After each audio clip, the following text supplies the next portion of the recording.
A continuación, escucharemos el mensaje del señor presidente de la República, el señor Carlos Alvarado Quesada. Muy buenas tardes.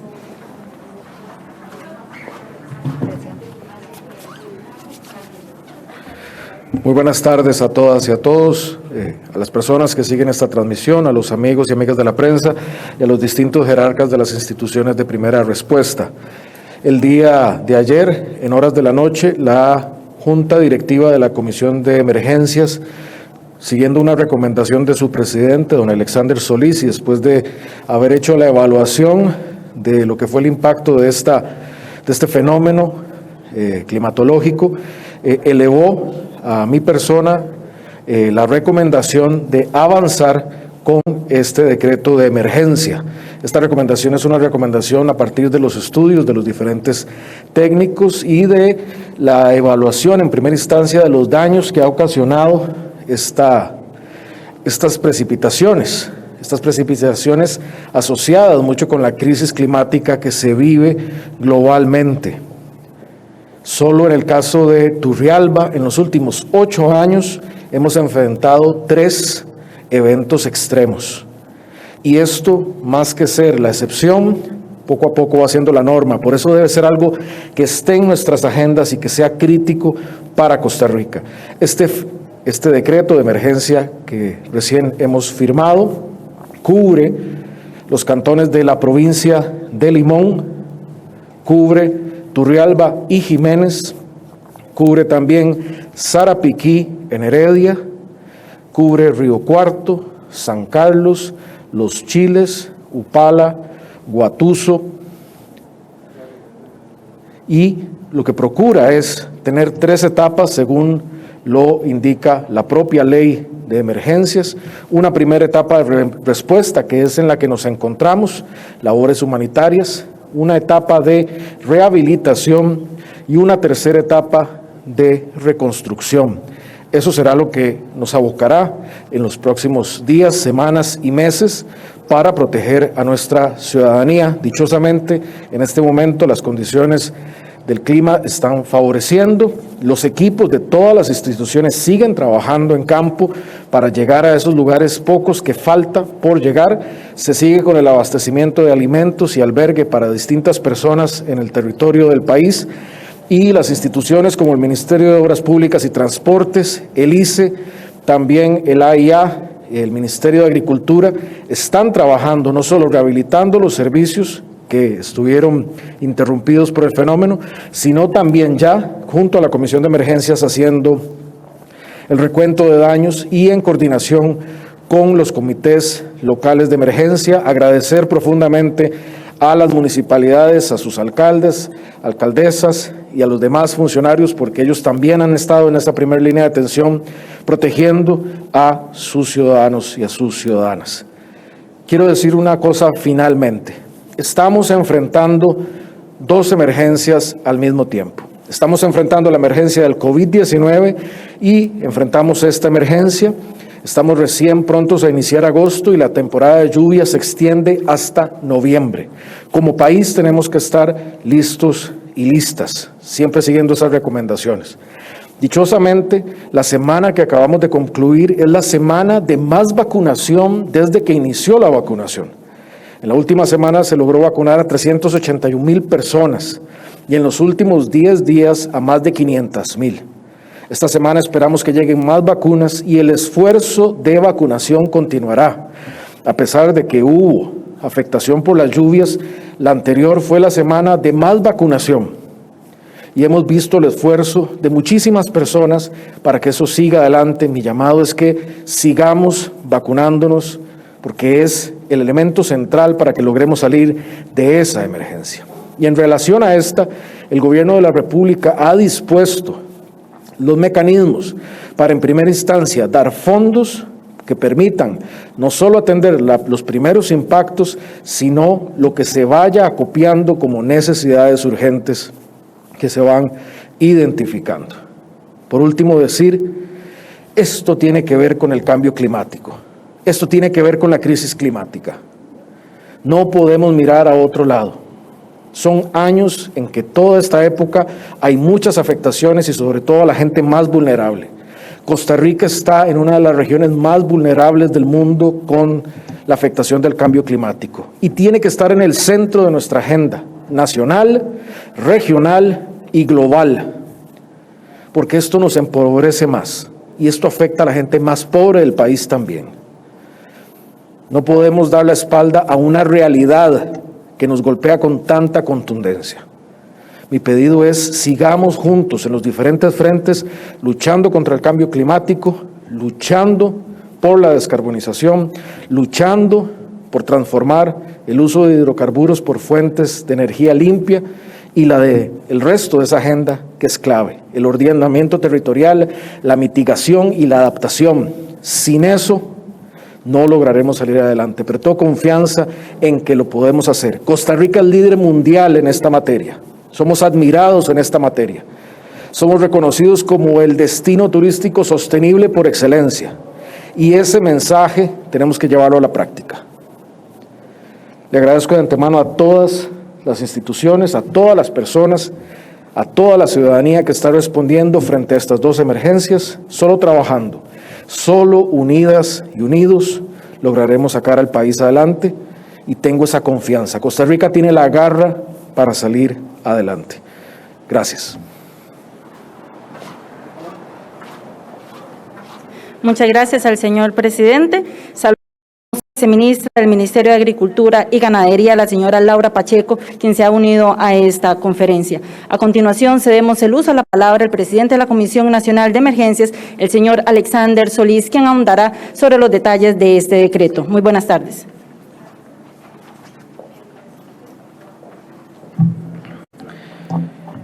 Muy buenas tardes, señor presidente de la República. Muy buenas tardes al equipo de las diferentes instituciones que están hoy representando acá, a un equipo muchísimo más grande del Centro de Operaciones de Emergencia, pero también de cientos de hombres y mujeres que trabajan cotidianamente.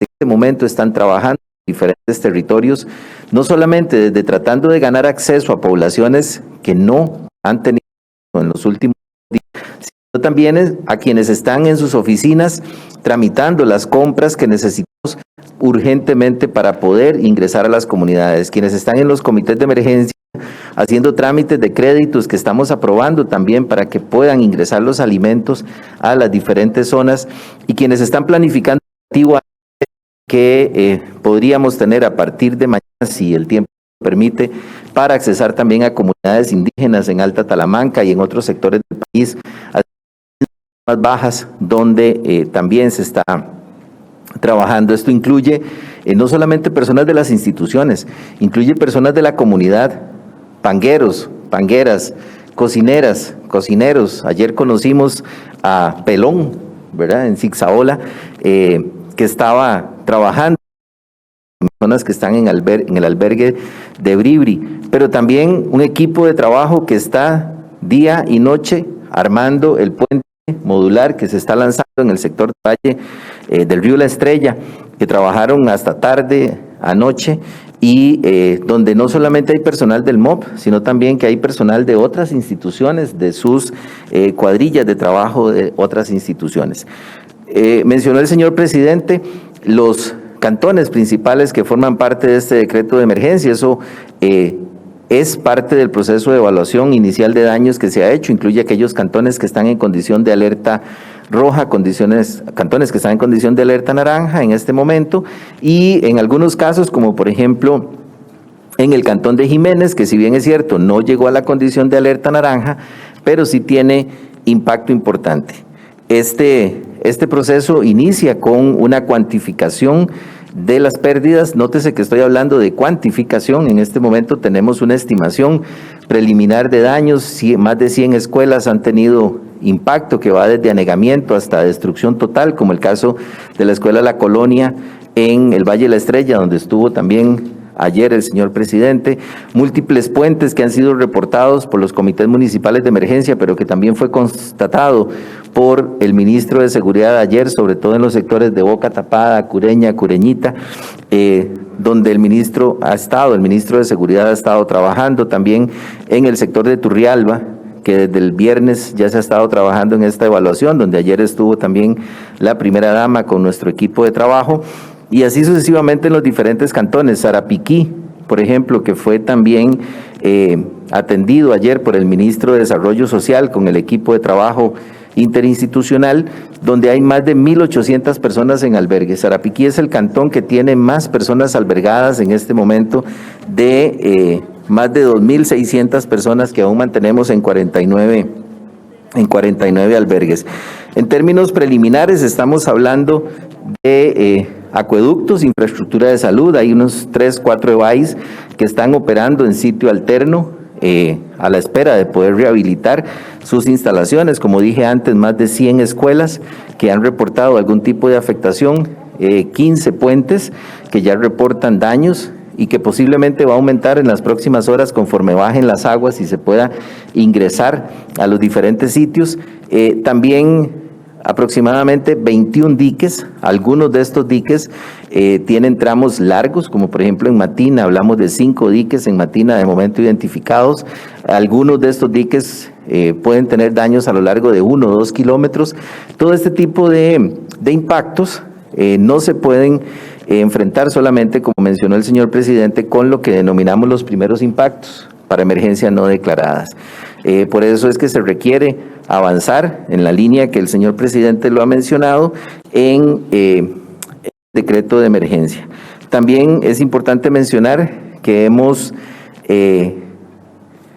aumentado el nivel de compras locales. Ya se ha autorizado créditos importantes para Guatuso, para San Carlos, para Matina, también para Siquirres, para poder dar alimento a miles de personas, que han estado sin suministros básicos durante los últimos días, y precisamente porque se dificulta la asistencia a los diferentes sitios. Estos son los diferentes frentes en los que estamos trabajando, de conocimiento suyo, señor presidente, usted lo ha mencionado ahorita, y queríamos transmitirlo también a toda la ciudadanía. No estamos exentos de que tengamos algunas zonas que podrían estar pendientes de abastecer, pero para eso los comités comunales y municipales de emergencia están listos para apoyar, y lo que necesitamos también es un buen intercambio de información. Aquellas zonas donde todavía no se haya podido accesar, si tienen necesidades, favor canalizarlas a través de los comités municipales de emergencia para poder articular este trabajo institucional que estamos realizando. También quiero finalizar, y aquí está la viceministra de Agricultura, porque de acuerdo con esas estimaciones preliminares, el sector agro tiene impactos muy severos realmente en los diferentes territorios, y es uno de los impactos que es más difícil de cuantificar en los primeros momentos, porque hay que esperar que bajen completamente las aguas para poder hacer esas estimaciones específicas. Entonces es parte de la articulación de todo el equipo de trabajo. Durante los próximos días seguiremos atendiendo la zona, no solamente con nuestros equipos técnicos, sino también por instrucción del señor presidente, aumentando el nivel de toma de decisiones en los diferentes territorios a partir de las autoridades de las instituciones, ministros, ministras o sus respectivos viceministerios que apoyan a los comités municipales de emergencia y a las alcaldías municipales en esta difícil tarea de atender esta inundación. Muchísimas gracias y muy buenas tardes.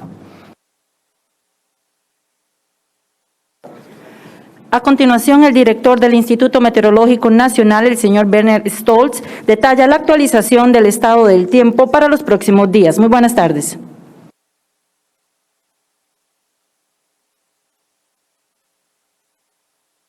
Muy buenas tardes. Antes de dar el pronóstico del tiempo, quisiera reforzar el concepto del señor presidente en el sentido de que la variabilidad climática y el cambio climático en la última década nos han generado realmente eventos extremos muy fuertes. Desde el huracán Otto, la tormenta tropical Nate, y ahora tenemos estos eventos que realmente nos han generado el julio más lluvioso de los últimos 80 años, en primer lugar. Nos ha generado uno de los temporales más fuertes a nivel de la región Caribe y zona norte de los últimos años. Y no solamente el julio más lluvioso en la historia registrada en Turrialba, sino que este es el tercer evento extremo que hemos tenido en la última década en Turrialba. Esto quiere decir que la variabilidad climática y el cambio climático realmente están marcando la pauta de cómo se comporta la condición del tiempo año con año. Dicho esto, entonces, ya hemos abandonado, lógicamente, las condiciones de temporal. Es un temporal que acumuló aproximadamente 700 milímetros de lluvia en algunos puntos de la región Caribe y la zona norte, lo que es equivalente a que en 2 días precipitó todo lo que llueve en todo el mes de julio, que es uno de los meses más lluviosos del año en esta región. Así que el temporal ha sido realmente muy fuerte. La previsión que tenemos para esta semana es de aguaceros en las tardes, muy aislados, ya fuera de la condición de temporal. Estamos previendo una onda tropical para el día de mañana y tal como la que pasó el día de ayer generará aguaceros, pero de manera muy puntual. Estamos alejados entonces de eventos extremos. Vamos a tener inclusive un fin de semana con una merma de precipitación importante y es importante recalcar que las jornadas matutinas a nivel nacional van a estar con poca nubosidad. Es decir, van a permitir todo el despliegue de la Comisión Nacional de Emergencias y del Centro de Operaciones de Emergencias para atender la emergencia. Esa sería mi información. Gracias.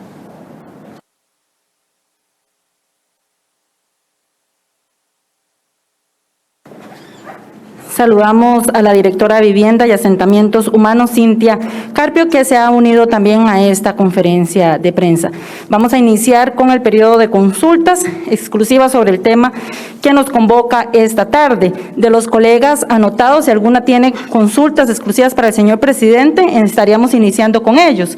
Sería con Melissa Jerez, de AM Prensa.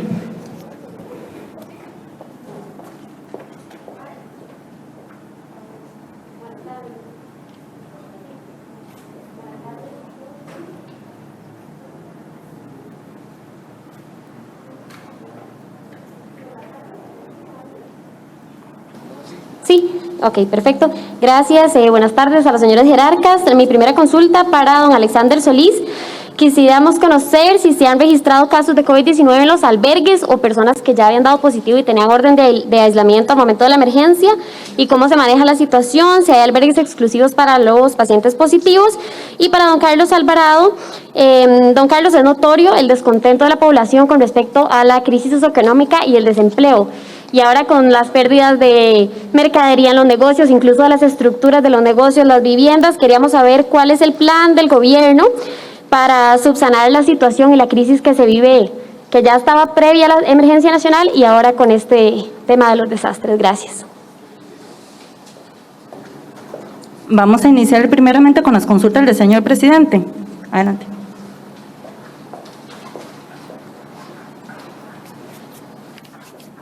Gracias y gracias por la pregunta.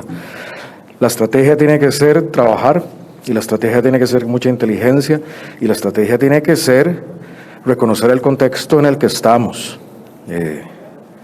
Y la estrategia tiene que ser del gobierno, pero la estrategia también tiene que ser de toda la ciudadanía, de todas y todos. Como lo dije al inicio, estamos enfrentando, si lo quieren ver así, 2 emergencias inmediatas, una pandemia global, una serie de lluvias que, como lo dijo don Werner, enfrentando el julio más lluvioso de los últimos 80 años, lo cual no es pequeña cosa. En el caso de Turrialba, con 3 eventos extremos en los últimos 10 años. Y creo que eso llama también a que tengamos un entendimiento de que en el mundo que vivimos hoy, las soluciones reales no son palabras sencillas, populismo o soluciones mágicas o inmediatas. Tiene que ver con la complejidad global que vivimos.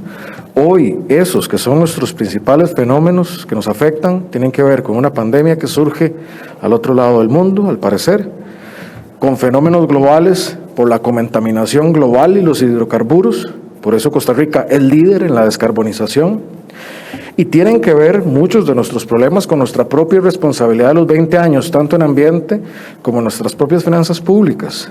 Todos fenómenos que hemos abordado de frente, diciendo las cosas que son y muchas veces, en efecto, incomodando. Pero eso es lo que hay que hacer si se quiere cambiar las cosas en verdad. Y eso es lo que estamos haciendo. Y eso es lo que seguiremos haciendo porque es lo responsable hoy para cuidar a la gente. Vamos con Pablo Rojas, de CR Hoy.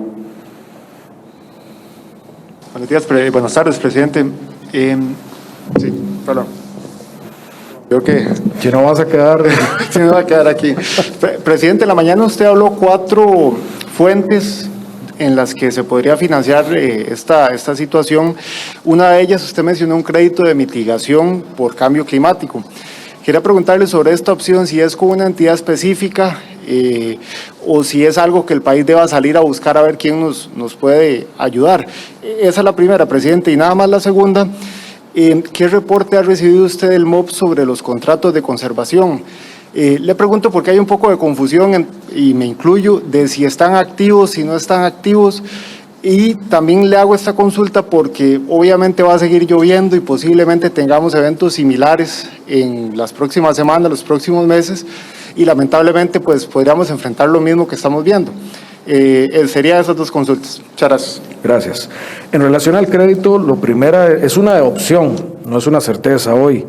Lo primero que hay que hacer, y es la etapa que sigue, y es la etapa que lleva a cargo la comisión con los demás equipos y las municipalidades, es hacer cuantificaciones y también señalar la causalidad, es decir, que esa afectación fue derivada del evento, porque en algunas ocasiones se quiere traer una obra importante, pero que no se vio afectada por el evento, y eso está fuera de la ley, eso no se puede hacer. Entonces tiene que haber una etapa de evaluación y cuantificación. De ahí vienen los manejos de fuentes. Esta que menciono sería una 4ª fuente, además de las que mencioné en horas de la mañana. Y lo pongo ahí porque es lo mismo que está pasando en toda Centroamérica.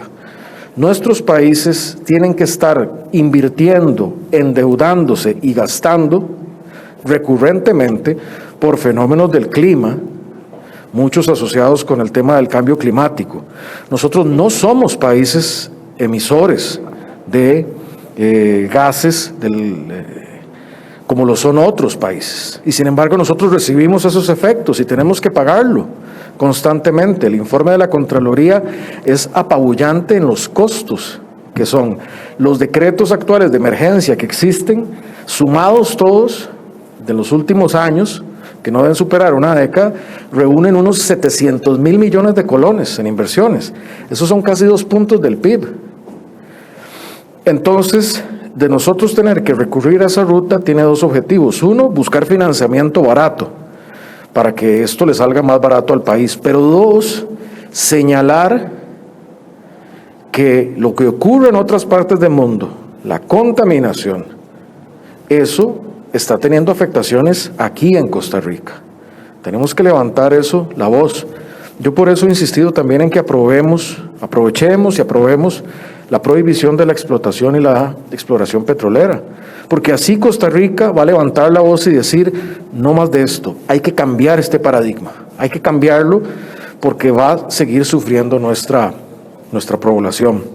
Eso en cuanto a tu primer consulta. Sobre los contratos, es mi entender que en efecto no están vigentes y que parte del procedimiento está en la Contraloría. Eso también tiene soluciones en lo concreto. Hoy se está trabajando con equipo del MOP y tanto con primera respuesta como con este decreto de emergencia habilita para hacer procedimientos de contratación u otros para atender la emergencia. Pero lo que son contratos y el específico del manejo, don Tomás, tanto como viceministro como director de CONAVI, puede detallar cómo se abordará. Lo que tiene que quedar absolutamente claro es que con o sin ellos vamos a actuar, como lo estamos haciendo, en resolver los problemas con maquinaria, con construcción y con lo que sea necesario. Continuamos con Juan Enrique Soto de Monumental. Hola, don Carlos y funcionarios.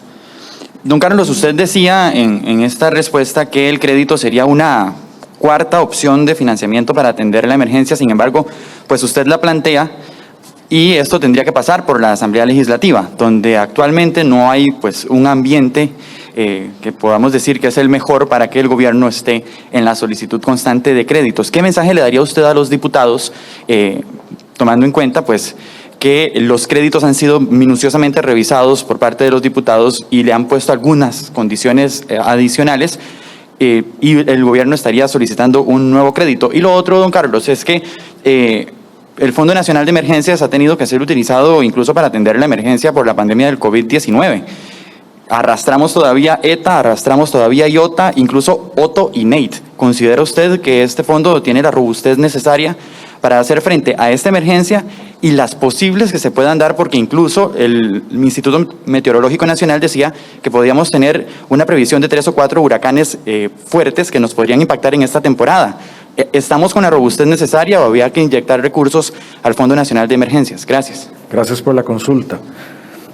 Como mencionas, esa opción de un crédito contingente sería habiendo agotado las otras. Las otras son los recursos que ya existen, canalizarlos a través del decreto de emergencia para su aceleración, tomar recursos de otras fuentes ya presupuestadas para canalizarlos a su ejecución.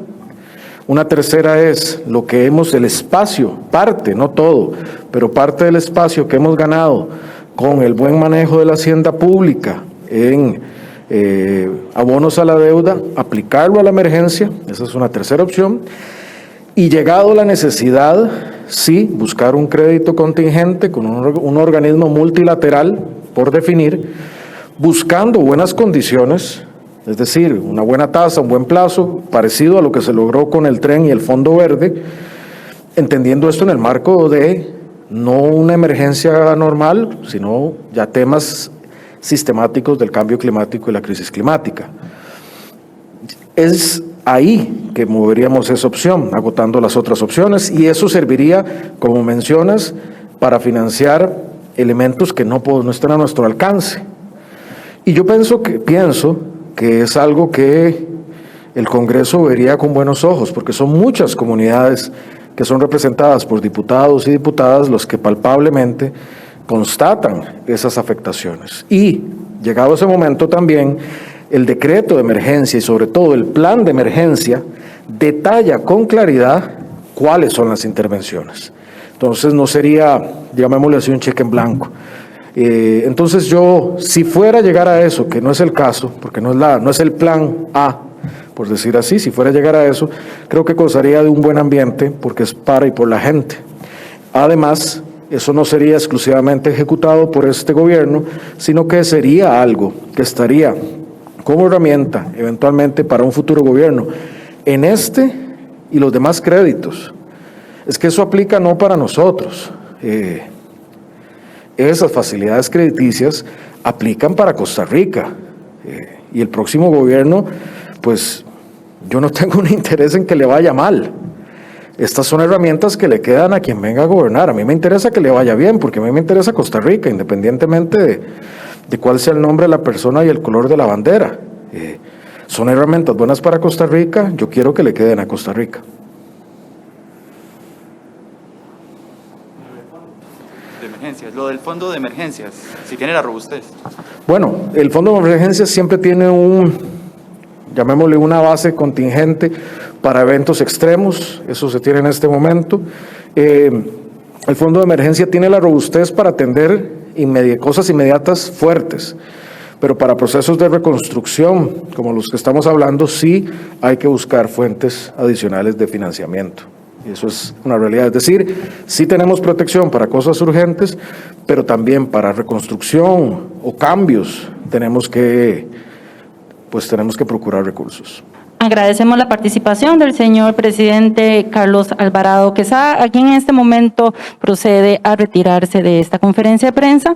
Retomamos las consultas pendientes con Melissa Jerez de AM Prensa, que tenía consultas para el presidente de la Comisión Nacional de Emergencias, el señor Alexander Solís.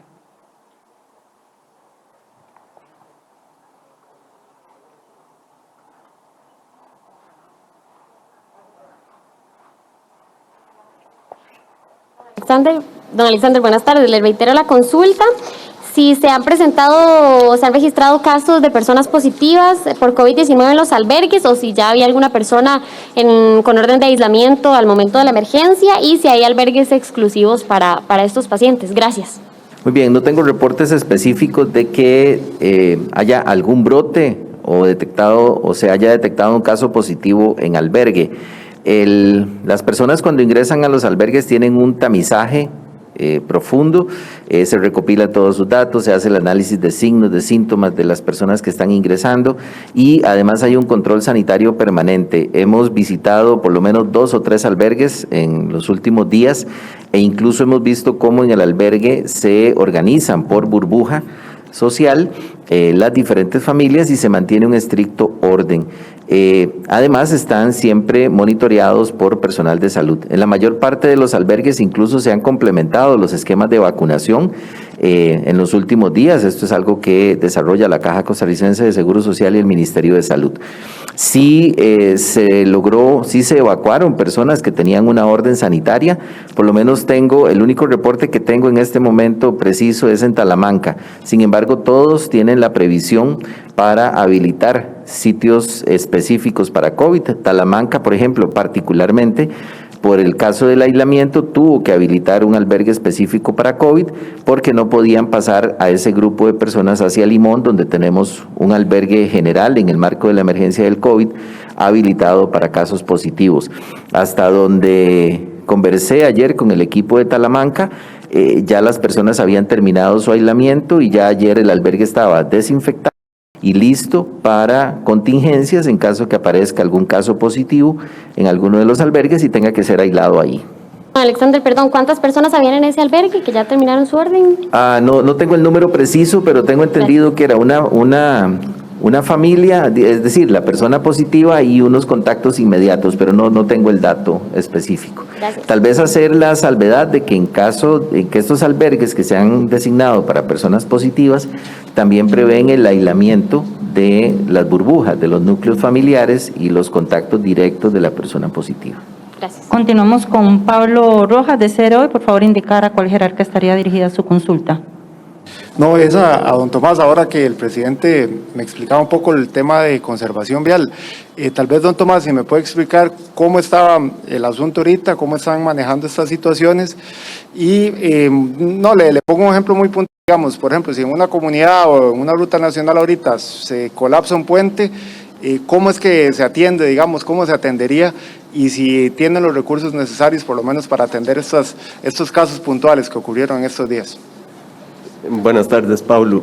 Efectivamente, preguntabas sobre los contratos de conservación. La decisión que tomó el Consejo de Administración del Consejo Nacional de Vialidad en semanas anteriores fue de activar los contratos de conservación para que los mismos fenecieran o terminaran. De esos 22 contratos o 22 zonas de conservación, 16 de los contratos, que lo que les quedan son días en cuanto a plazo, se activaron para tal fin. Hay algunos contratos, y pongo por ejemplo en las zonas afectadas al día de hoy, hay alguno por la zona de Turrialba, alguno por la zona inclusive de San Carlos, que les quedan más días y no habría ningún inconveniente en utilizar esos contratos si fuera el caso. Lo que sí hay que aclarar es que los contratos o toda obra tiene que ir relacionada y va relacionada con una supervisión y una verificación de la calidad dependiendo del trabajo que se vaya a realizar. En ese sentido, el Consejo Nacional de Vialidad trabaja con contratos por administradores viales. Y sí hay que considerar que en este momento los contratos de los administradores viales están suspendidos por falta de presupuesto. Y eso pues está pendiente a falta de la modificación presupuestaria que está en Asamblea Legislativa. El Ministerio solicitó desde febrero y hoy en día, a finales de julio, no está esa modificación presupuestaria. Eso sí sería necesario para activar los administradores. Ahora, puntualmente con lo que es la emergencia, la misma se ha atendido a este momento con la maquinaria del Ministerio de Obras Públicas y Transportes. Básicamente toda la maquinaria del país se ha enfocado en las zonas afectadas, se ha trasladado a las zonas afectadas. Hemos contado con ayuda de otras instituciones. Recope ha estado colaborando también con maquinaria, Habdeba ha estado colaborando, el ICE ha estado colaborando y municipalidades o gobiernos locales han estado colaborando. Ha sido un trabajo conjunto que a este momento no se ha hecho por medio de ningún tipo de contratación, sino con la capacidad instalada que se tiene. Con esto se ha logrado, pues básicamente, en la medida de lo posible, ir permitiendo lo que es la transitabilidad. Puntualmente, ¿qué pasa? Y se está dando en este momento. Hay labores que no se pueden atender con los medios que tenemos y van a implicar una contratación. De momento el CONAVI sí tiene recursos para atender estos trabajos. Tendríamos que hacer una contratación por imprevisibilidad, que eso está contemplado y es permitido, y podríamos atender estas obras por ese medio sin ningún problema al día de hoy. Continuamos con Angie López, del medio Repretel. Por favor, indicar a cuál de los jerarcas estaría dirigida sus consultas. Hola, buenas tardes. Don Alexander, yo sí quisiera saber cuál es la cifra con la que cuenta el país a hoy para atender esta emergencia. ¿Cuál es el monto del que disponemos? Y claramente no hay un monto para clasificar los daños o cuantificarlos en sí, pero ustedes tienen, no sé, qué sé yo, un mapeo, una forma de medir la afectación en términos presupuestarios. Y la última, perdón, nos agarran desprevenidos este tipo de situaciones, es decir, Costa Rica todavía sigue sin un plan que realmente tal vez evite tanta afectación al momento en el que nos afectan ondas o este tipo de situaciones, sobre todo en invierno. Gracias. Gracias. Vamos con la primera. El Fondo Nacional de Emergencia dispone de una reserva presupuestaria para enfrentar las emergencias en la primera fase de 4.000 millones aproximadamente. El resto de los recursos del fondo se distribuyen en los diferentes decretos de emergencia, tratando de priorizar. El Fondo Nacional de Emergencia es en sí mismo un mecanismo presupuestario. Tal vez es importante mencionar que cuando se firma un decreto de emergencia se atiende en 3 etapas. El primer impacto, que es la que está en las reservas del fondo de emergencia. Una segunda etapa que nosotros llamamos de extrema urgencia para proyectos más grandes que no se pueden contratar, como por ejemplo 300 horas de maquinaria en algunos puntos que nos habilita la ley, en lo que se denomina primer impacto, y estos son proyectos que se pueden desarrollar de forma urgente con contrataciones de un poco mayor volumen. Para eso también el fondo prevé esa contingencia, o se pueden hacer transferencias inmediatas a la cuenta de ese decreto que se habilita, es decir, a partir de la firma se crea una cuenta presupuestaria para el decreto y se habilita la transferencia de recursos para atender los proyectos más urgentes. Y la tercera fase es donde se cuantifica la pérdida, se hace un plan general de la emergencia. Para eso tenemos una temporalidad aproximada de 3 meses para poder levantar toda la información, preparar los perfiles de proyectos en lo que la ley denomina el plan general de la emergencia, y entramos en la fase de preinversión, de acuerdo incluso siguiendo los lineamientos de la Contraloría, que nos permitiría, en este caso particular, desarrollar todos los estudios, los análisis correspondientes en el primer año para poder presupuestar para los siguientes 3, 4 años, y en un periodo de 5 años poder tener habilitada la reconstrucción en los proyectos prioritarios y hasta donde los presupuestos nos puedan dar. La segunda pregunta que me hizo, perdón, me perdí. De si nos siguen tomando por sorpresa este tipo de situaciones. Sí, vamos a ver, recordemos lo que don Berner nos mencionaba, el julio más lluvioso de los últimos 80 años y 3 eventos extremos en la última década para Turrialba. Esto caracterizando este evento particular.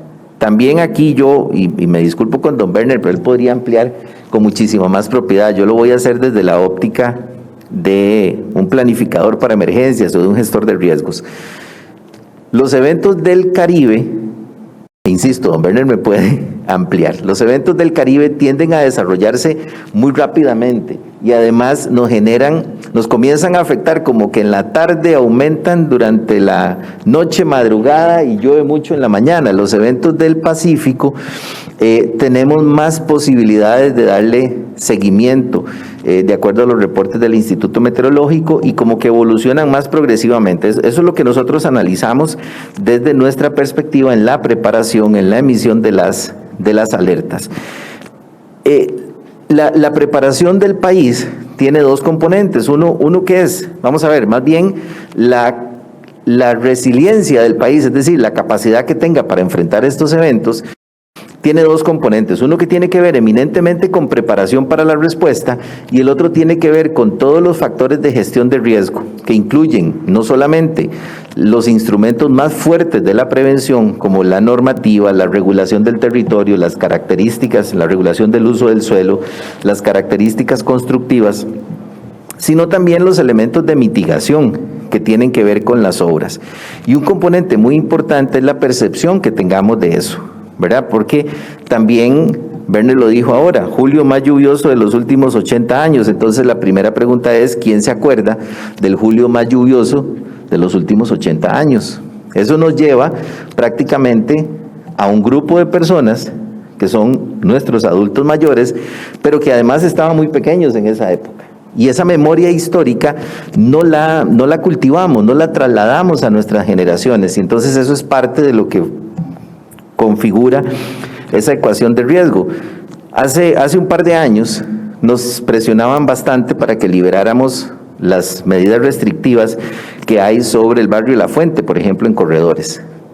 Y la gente decía, es que hace ya casi 40 años que aquí no pasa nada. Sí, justamente en el huracán Joan fue la última vez que murieron personas en ese sitio y se tomaron regulaciones del uso del suelo como medida preventiva. Entonces teníamos una fuerte presión, justificamos por qué no se podía, y el año pasado, durante el huracán ETA, ese barrio fue nuevamente afectado. Posiblemente, si se permitiera una mayor densidad poblacional en ese sitio, tendríamos hoy que lamentar muertes el año anterior en ese sector.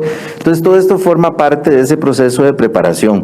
Nosotros logramos movilizar como país, no me estoy refiriendo a la CNE en particular, es al país, a la organización nacional, al Sistema Nacional de Gestión de Riesgo, logramos movilizar miles de personas preventivamente, ubicarlas en los albergues, sacarlas tempranamente de los sitios de riesgo, y eso es lo que configura un país preparado. Ahora, si usted me pregunta, los procesos de reconstrucción, bueno, en medio de una crisis fiscal, son procesos muy onerosos, requieren tiempo y posiblemente esos son los temas que tenemos que ir avanzando más fuertemente. Finalizo comentándole que también por recomendación de la Contraloría General de la República, justamente en el 2020 creo, se aprobó un nuevo decreto que regula la construcción de obra pública que considere todas las características que tienen que ver con la adaptación al cambio climático. Reiterar lo que ya ha mencionado don Werner, este es un territorio, vivimos en una región sujeta a los fenómenos que tienen que ver con la variabilidad climática, y entonces frente a este cambio global podemos tener eventos más intensos, más frecuentes, que nos están afectando, pero también hemos construido una vulnerabilidad a lo largo de los años en la que tenemos que trabajar en los territorios, municipios, instituciones reguladoras y también las personas que vivimos en esos territorios. Construimos en zonas sin permisos, zonas de alto riesgo, a veces obviamos las normas de construcción, y todo eso es lo que configura esa construcción de vulnerabilidad que enfrentamos frente a las condiciones que vivimos hoy día. Vamos con Juan Enrique Soto, de Monumental. Por favor, indicar a quién estaría dirigida su consulta. Sí, yo tengo 3 consultas para don Alexander. Básicamente, luego de la explicación que usted nos acaba de dar, si nos puede confirmar y si nos puede detallar si contamos con un rezago en reconstrucciones luego de las afectaciones por ETA e IOTA. ¿Cuánto ha sido ese rezago? Y si incluso tenemos todavía algún tipo de rezago por los huracanes Otto y Nate. Para doña Laura, nosotros hemos conversado con productores de estas zonas, más que todo de Turrialba incluso, que nos decían que tenían complicaciones para el trasiego de ganadería, para el trasiego de sus productos, que muchos son de leche o queso, que son perecederos. ¿Ustedes tienen algún o han visualizado algún tipo de ayuda para este tipo de productores, tomando en cuenta la afectación que han tenido en los últimos días en su cadena productiva? Y para don Werner, quisiera saber si se mantiene la previsión para el país de la temporada de huracanes que se había anunciado cuando inició esta temporada, si se mantiene la previsión o si hay algún cambio, tomando en cuenta las condiciones meteorológicas, podríamos vernos afectados por más huracanes o menos huracanes? ¿Qué previsión tiene el Instituto Meteorológico Nacional? Gracias. Gracias, Juan. Perdón, Ercilia. Gracias, Juan. En relación con si tenemos o no tenemos un rezago, le respondo muy simple. Muy pocos países en el mundo, muy pocos, logran cubrir todos los procesos de reconstrucción. Normalmente los países que son más exitosos en esto, por ejemplo Japón es uno de los más exitosos, tienen mecanismos financieros para la gestión del riesgo de muy alto nivel. Nosotros dependemos de un Fondo Nacional de Emergencia que fue creado hace 52 años. Justamente vamos a cumplir 52 años de la creación de esa figura del Fondo de Emergencia. En esa época era uno de los mecanismos más novedosos, sin embargo hoy día existen otros mecanismos, como por ejemplo uno que mencionó el presidente, que son los créditos contingentes, es como el último de la escala, pero también existen mecanismos de transferencia de riesgos, fideicomisos especiales y los fondos de emergencia con cargo al presupuesto nacional, pues son sumamente onerosos por los mecanismos que tienen los países para poder tener los recursos. En esa medida sí hay faltantes en los diferentes decretos de emergencia. El señor presidente lo mencionó ahorita. Los últimos 4 o 5 decretos de emergencia, 6 tal vez, incluido desde el huracán Otto, incluso el de las lluvias del 2015, le han costado al país más de 700 mil millones de colones, y no se logra cubrir todos esos recursos. Entonces, Otto anda más o menos como por un 40% de avance. NEID puede ser que tenga un poquito menos en la tramitología, todavía queda tiempo para tramitar algunos proyectos de NEID, sin embargo también escasean los recursos. Y en el caso de ETA y OTA, tenemos un plan general de la emergencia. También dependemos de que las unidades ejecutoras, sobre todo municipalidades, presenten los planes de inversión a la Junta Directiva para poder tramitarlos. Sin embargo, sí tenemos un rezago en la asignación presupuestaria de ETA y OTA que tenemos que solventar mediante liquidación específica de proyectos anteriores en el Fondo de Emergencia, cosa en la que estamos trabajando. No sé si se me quedó alguna, perdón. Continuamos con la viceministra de Agricultura y Ganadería, la señora Laura Pacheco. Buenas tardes, muchas gracias por la pregunta, porque nos permite enviar un mensaje solidario a todas las personas productoras del país que están teniendo una afectación. Y entendemos en el gobierno que las personas en el campo hoy la están pasando mal. Han salido adelante pese a los efectos económicos de la pandemia, y ahora lo que está sucediendo desde la semana pasada a hoy nos tiene con muchísima preocupación. En primera instancia, todo el equipo de extensionistas del MAC está abocado en este momento a la atención primaria, coordinada por supuesto que con la Comisión Nacional de Emergencias. Sobre su pregunta específica, sabemos que hay sectores que han sido más afectados que otros en este momento. Estamos hablando de ganado, de musáceas como plátano, banano, plantaciones de café, de dátil, algunas hortalizas, pero principalmente de ganado. Por eso que estamos coordinando con los comités locales de emergencia para poder comprar pacas, concentrados para ganado, para cerdos, y de esta manera poder apoyar con la alimentación del ganado. También es importante decir que todas las personas que trabajan en nuestra extensión agropecuaria están apoyando con su trabajo, con vehículos, trasladando personas, alimentos. De igual manera, las instituciones como el INDER, el CNP, el SENASA, el Servicio Fitosanitario del Estado están apoyando y trabajando conjuntamente. Una vez que pase esa atención primaria, vamos a hacer un levantamiento de todas las afectaciones, de los daños y las pérdidas que va a tener y sufrir lamentablemente el sector agropecuario por estos efectos. De manera que le agradezco a todo el equipo del sector agropecuario que está trabajando con muchísima dedicación en la atención de esta nueva emergencia. Continuamos con el director del Instituto Meteorológico, el señor. En relación a la pregunta sobre los ciclones tropicales, primero recordar que la temporada termina hasta el 30 de noviembre, es decir, todavía nos falta un gran recorrido de un monitoreo estricto sobre lo que son ciclones tropicales, así que todavía estamos previendo que en la cuenca del Caribe tengamos de 1 a 3 ciclones tropicales que eventualmente podrían darnos algún tipo de temporal. En la cuenca del Atlántico estamos esperando de 15 a 20, y de esos 15 a 20, de 3 a 4 podrían estar sobre el Mar Caribe y eventualmente darnos un tipo de temporal. Y tal vez recordar las ondas tropicales, que son los fenómenos que cada 7, cada 5 días arriban el país, y esos son los que exacerban, digamos, los aguaceros localmente aquí en el país, y las ondas tropicales igualmente se presentan hasta el 30 de noviembre.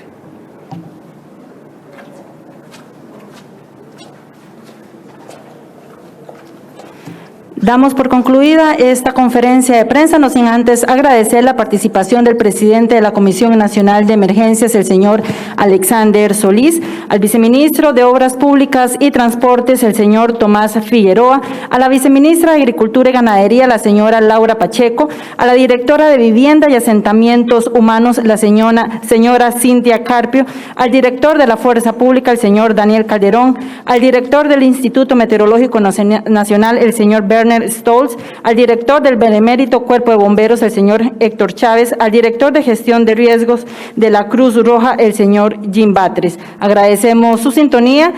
Próximamente estaremos actualizando las informaciones sobre esta emergencia. Muy buenas tardes.